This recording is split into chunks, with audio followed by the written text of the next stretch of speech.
Hello and welcome to Wrestling in Mom's Basement. This is the Q&A for the week of October 15th. Of course, I'm Patrick Young. This guy to my right is my co-host, Joe Benito. Question one. Should WWE cancel the Crown Jewel event and end their agreement with the Saudi government? How I feel about this is... they probably should just move the event. Maybe not cancel their deal and somehow make it up to Saudi Arabia later. Bring the woman over. No. And then screw Saudi Arabia. Make it up to Saudi Arabia later, just with how everything currently is. I probably would suggest WWE kind of not run a show in Saudi Arabia right now. Okay. I'll be honest with you before I get into this. I didn't want to do this question. I knew it was coming though after all the talk last week. Yeah. Because nobody needs to know my political beliefs and all that.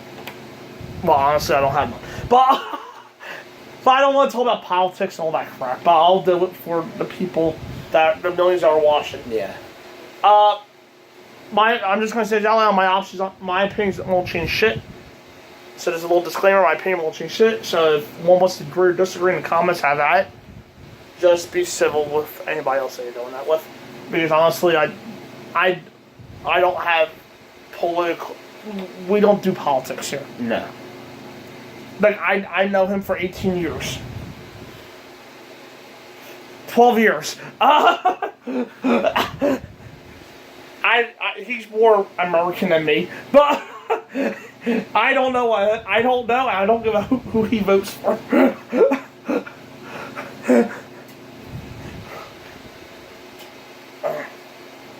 But I'll tell you right now, if The Rock or anybody runs from the wrestling world, you're registering the vote. Yeah, and then apparently someone from the rest of the world is already in the He was a Hall of Famer first. With this being said, this is my opinion, don't matter, so that was my disclaimer. That's for all of you know, I didn't really want to do this question, but I knew it was coming. I said, fuck yes. Okay. And no, I'm not Republican or Democrat. I don't really give a damn about the politics. WWE should just cancel Crown Jewel and any future raises with those people, with the Saudis. The political fallout and all that crap aside, WWE could be looking at a PR shitstorm. I'll get into an area that I know more about business and all. Instead, I'll get out of the politics. Yeah. I'll get into the business part of it. They've already been called out by mainstream outlets for as much money as WWE is making, and believe me, the money is good. They are still a niche product with initial innocence. Some circles still vilify and mock for just existing. There are some who will nothing more than for the entire wrestling industry to fall in the name of their own narcissist and whatever. And we use this as more ammo pro wrestling being a third carny industry. At the same time, let's not kid ourselves and not think there aren't politicians who are more aware of the McMahon-Trump connection, though. I'll just leave that one. That'll be the politics I slide into More that. likely, yeah. And we'll use this as ammo, I don't know why I put for the November elections. That has nothing to do with Donald Trump. But for the 2020 elections. Well, it still does affect this. Oh yeah, his cabinet and all, right? Like, is Big Lynn in trouble? No. Big Lynn's not in trouble? No. Big Lynn's living with me, she's hot. No, it's more or less the Senate moving. Donald Trump wants the Senate more Republican than Democrat. Where the Democrats want more Democrat than Republican. Gotcha. To stop Donald Trump. Gotcha. Donald Trump would want a Republican one to pretty much do whatever he wants. I'm not saying that will work, I'm just saying that there's a real possibility that it could be used against the administration. Yeah. There's also the little subject of advertisers, going back to the business side, which I know more of. If they start to get heat and decide to make demands on WWE back out, unless they lose their advertising dollars. So WWE can end up calling the eye of a storm in a big way. So they should back out, but they won't. If they even go as far as back out of their agreement with the Saudis, I'll be surprised. I'm pretty outrage will fade though. Everything will still turn, and my personal opinion will mean nothing. So we just move on. Yeah. Number 2 was SmackDown 1000 better than World 25. Yes. All right. Yes, it was a more cohesive show. Things actually felt a lot more special than they did on Raw. On Raw 25 was pretty much the opening promo. and Roman and Miz that I thought were actually great. There was a lot of great stuff on SmackDown. That's what I forgot to mention for Raw 25. Miz and Roman. It wasn't really a total hurdle, though. Mm-hmm. Was it? Raw 25 was horrible. Nothing that happened, which is funny because it was also a go-home show for Royal Rumble.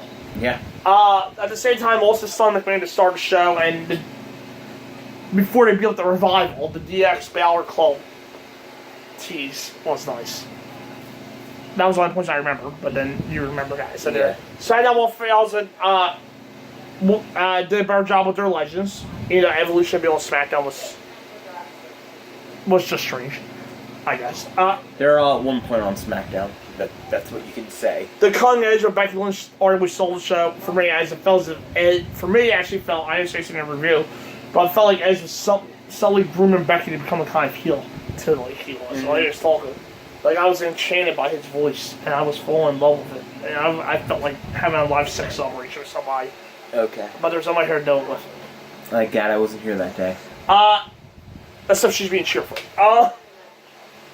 We did get a title change on a very good match between the New Day and the Bar, and nice teaser for a match between Nakamura and Mysterio. I did find hilarious that the Undertaker pretty much did the same here as he did at Raw 25. Yeah. I don't know. And Just quicker. the McMahon dance segment. You cannot not make me not smile at that. Yeah, I loved Evolution getting together though, and that tease that Big D just made a short Triple H again. SmackDown 1000 had a lot more done on the Raw 25 did, but that's the same saying eating warm spam. Yes, spam. Is a better option than eating boiling shit. So, number 3 is Ronda Rousey versus Nikki Bella main event in the Evolution the right call. I completely understand why it's a headline in the match. I think last week I gave the reason why WWE would want it, because I literally saw an article on MSN.com at work. Oh. By People Magazine about Ronda and Nikki. So I get why WWE would want that. However, the match that should go on last is Becky and Ronda.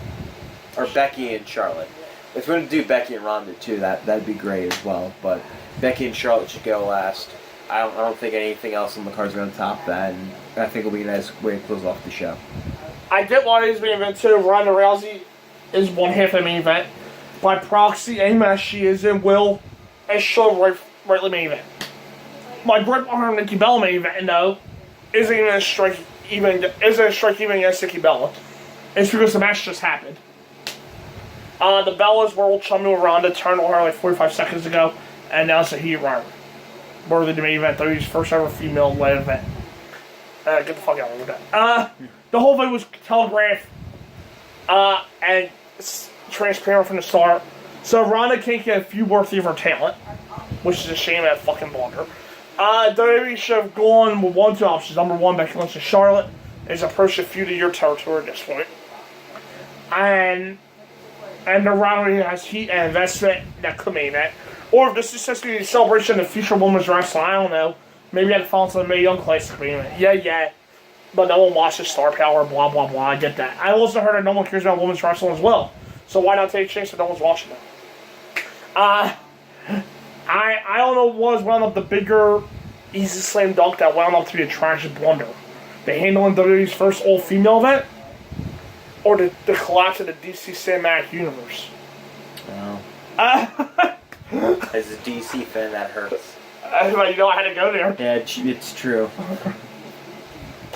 And if you think Aquaman's going to save it, even if it's good, you got another thing coming. It's not going to save it. No. It's not going to do. It might be good, but it's probably not going to. It's not even going to do as good as Justice League in the theaters. Probably not. No. I'm sorry to do that, but you know it's true. Yeah. To me personally, it hurts more about the woman's. Hey, really? Yeah. Number 4, it's Batista Marley with WWE Hall of Fame induction. Wow. So my answer is going to be short. Yes. If Drew Carey is in the Hall of Fame, everybody is. Everyone should be in the Hall of Fame. Having Mabel. Yeah, probably. Oh, Mabel will leave him over Drew Carey. Well, he did more than Drew Carey. Drew Carey had better matches. He had one match. And it was better than all Mabel's. Because it was a Royal Rumble match. Still better than Mabel's. How about Native American Tatanka?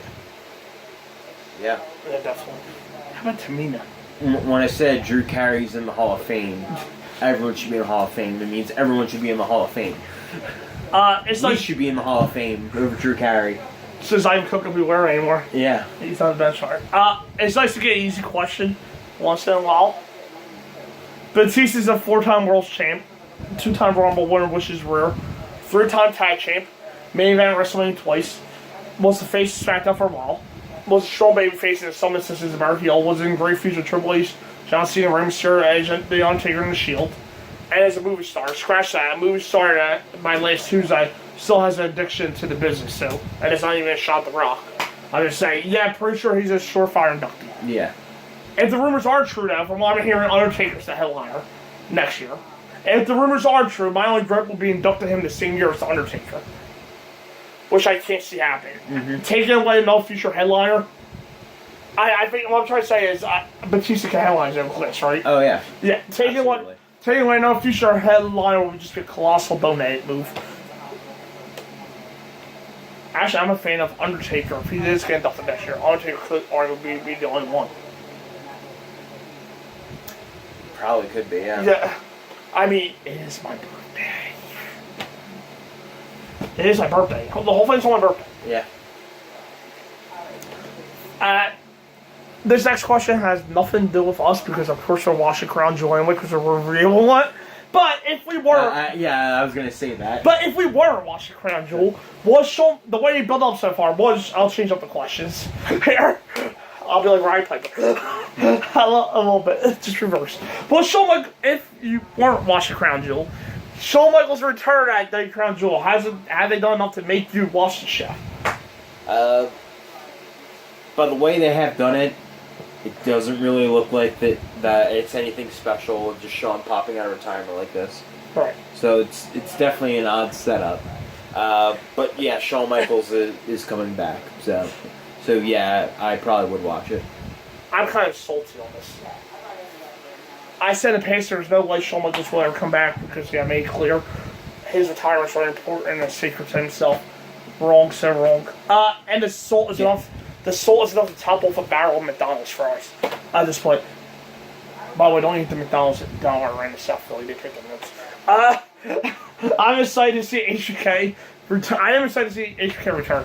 I am also hesitant, not because of the bolt head, because 8 years will pass, and I don't want to watch someone who's a former shell on himself if that becomes the case. But as in... Well, if anything's anything, it looks like he wouldn't be any worse than Taker King. That's true. So I guess if I was a casual, it won't be enough for me to watch the show right away. Because it just sort of happened, I guess. Yeah. If WWE doesn't want to take the time to put in a concerted effort, put the return of arguably the greatest and great performer in history, why should a casual hear? Also, this is the same as the Australia Super Show with a little bit more at stake, but not much. Well, nevertheless, I roll a lot more at stake now, but when I was writing this on Sunday. It is the same as the Australia Super Show. There doesn't seem to be much stakes involved, and will most likely be presented as a glorified house show. But people have laundry to do. They might have Shawn's returns back on this. And this, well, we will cover next week. We will cover on Sunday, actually, when we do our Crown Jewel predictions. But Isaiah wanted a prediction now, so why not? This will be covered on Sunday now, yes. Again, in more detail. When we do our Crown Jewel predictions. Mm-hmm. Who will win the WWE World Cup to determine the best in the world? By the way, they should just made this the King of the Ring tournament. They probably should, yeah. With something else online, but whatever. It would be Stack King of the Ring, Stack Viper, Mac King of the Ring. But who will win the WWE World Cup to determine the best in the world and why? Choices, just in case you don't, I'm not to speak, John Cena, Kurt Angle, Jeff Hardy, Randy Orton, Seth Rollins, Dolph Ziggler, The Miz, or Rey Mysterio.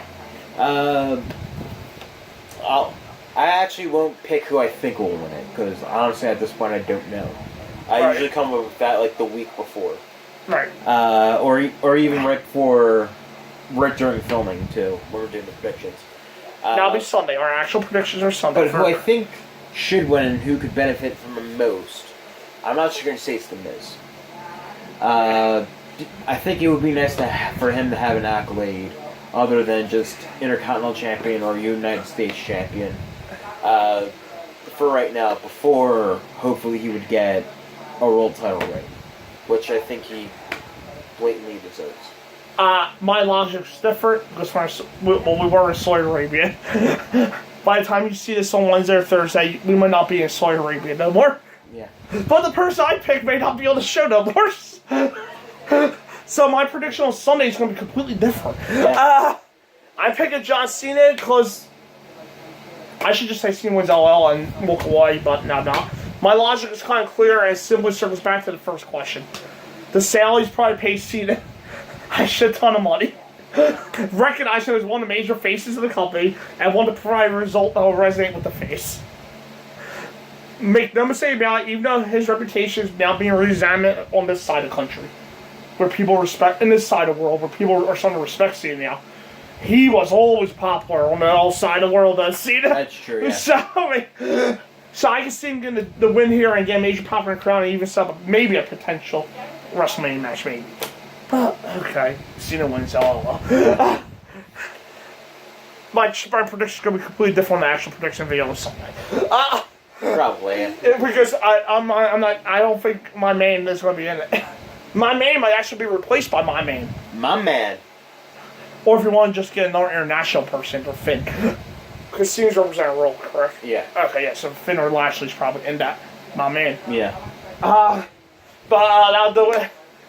my reports I'm getting are Cena is out of Crown Jewel reportedly, and they're trying to plan a new venue by next Friday. Yeah. So that's where I'm coming from. Now for this QA number 15. See you Sunday. See you then.